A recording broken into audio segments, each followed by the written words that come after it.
If I ask you what is the worst year in history, what will your answer be?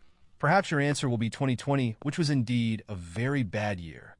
But today I'm going to tell you about an even worse year. Welcome to the story of 1816, a year that would go down in history as the year without a summer.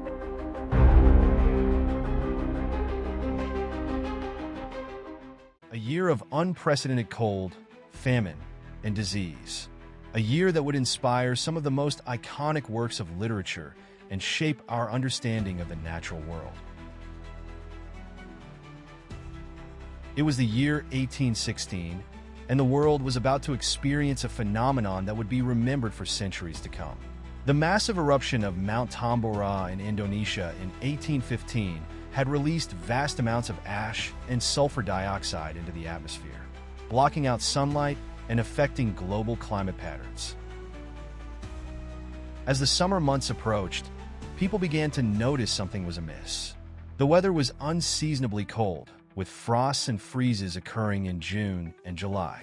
Crops began to fail, and famine and food riots broke out in many parts of the world.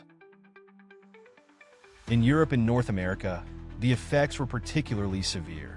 The lack of sunlight and warmth led to a near-total failure of crops, resulting in widespread famine and disease.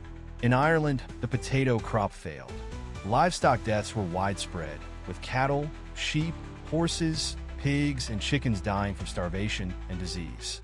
This had a ripple effect on the food supply chain, leading to meat shortages, dairy shortages, and the loss of livelihoods for many farmers and herders. The economic hardship was exacerbated by widespread unemployment. Many businesses closed, and people lost their livelihoods. The economic hardship led to social unrest. People took to the streets to demand action from their governments. The economic hardship led to changes in government policies. Governments increased spending on infrastructure and social welfare programs, but often struggled to effectively address the crisis. The year without a summer had long-term consequences, including migration, urbanization, and social change. The global economy was forever changed, and societies were reshaped in response to the crisis. The year without a summer was a pivotal moment in history, marking a turning point in the global economy and society.